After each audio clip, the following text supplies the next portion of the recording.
Online Manipurgi numidangi pau miyeng tabirba pumnamakpu thoilaistromna khurumjari ahanbada makha tarakpa update kuki narco terrorist singbu terrorist ni haina lauthokpiyu UPCC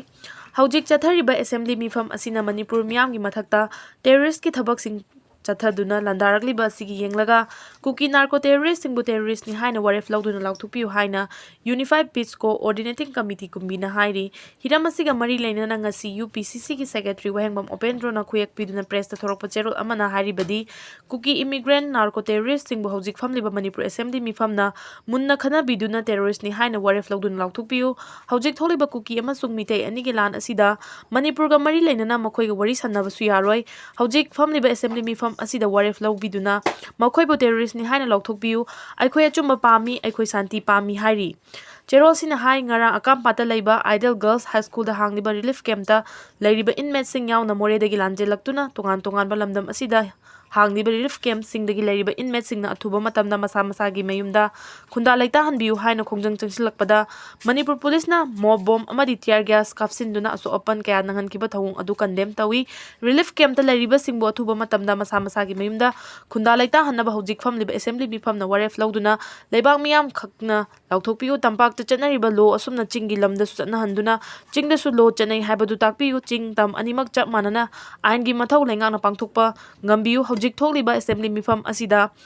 kuki MLA tarana saruk yadriba asi disqualified tobiu athuba matamda hawjik Manipur da thokliba lan asigi warusin puraknaba assembly mifam da warep lobiu hairi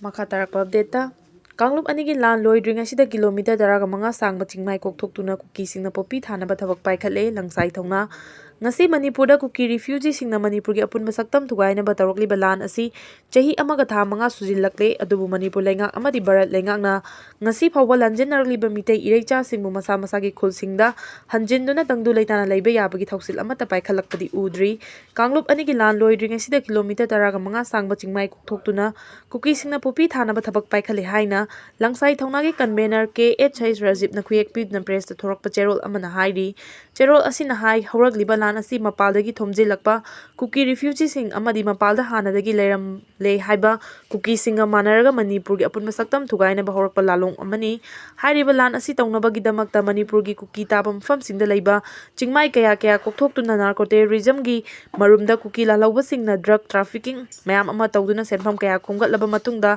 afaba khulai kaya leiduna maitai singi mathakta hawrakpa lani ngasidi kuki natana khul singda mitei frup sing amadi state force sing fawba changbada aruba fibam da leire adumakpu Central Armed Force amadi paramilitary force sing chakhaiduna ngaktana leiribam pham singda lo na yadaba mawongda chingmai kaya kokthokna popi thabagi thabak hawjik su leptana chathari hairi cherol sina hai ngasi maksu langsai thonana thigatlubada phangba pawgi matung ina Cycle Assembly Constituency gi manung chana Khelen Thingphai Yangnong Kamanom Ihang Karong amadi Morko nan chingba kuki khulsingda kilometer taraga mangarom sangba chingsang amadi popi thanabagi damak chingmai singda horamba u wasing kokthokuna thawrang tawba loikre hairi Ihang Karong hariba khul asi kimio hauki hangsing hariba hawjik Cycle Assembly Constituency gi MLA oiribi asigi horakpham oiriba khulni makhata na thigalubada phangba pawgi matung inadi chingmai sing asida lagliba August ki tang taraga mari dagi horaga kun fawba popi maru thanabagi dama Kukisingna warep nakre haiba pawsu phangle masida hawjik makpham liba Manipur Assembly session asida khana naina hoba amadi Manipur lengang athuba matamda Kukisingna chathariba popi thabagi thawong asi thinghong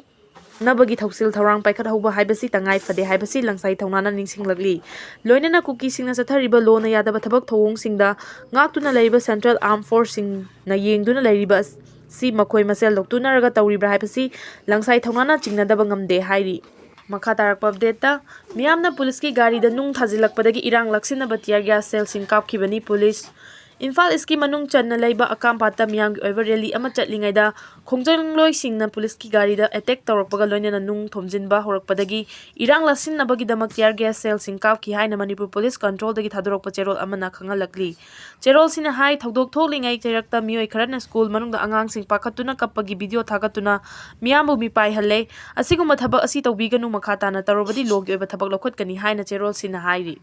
Online Manipurgi numidangi pau miyeng tabirba pumnamakpu thoilaistromna khurumjari ahanbada Modern English High School sakangdabasingna mai tharamle Imphal West ki gari awangda laiba Modern English High School sakangdabasingna mai thadoklambagi thodokpu yaningdaba phongdoktuna mahiroisingna school asigi mamangda ngasi wakat mifam sathakre mai thabagi thodok asi July tang kontra amadi kontra ga mathoigi lonaba ahingda sakangdaba miyoisingna mai tharambani hairi school asigi awang thangbada lairiba school gi pochai thamba ka ama barna car ama tata neno ama Maruti 800 ama ngari kharung taragani thoi amadi aruba che sang kharasu mai chakpada yaukre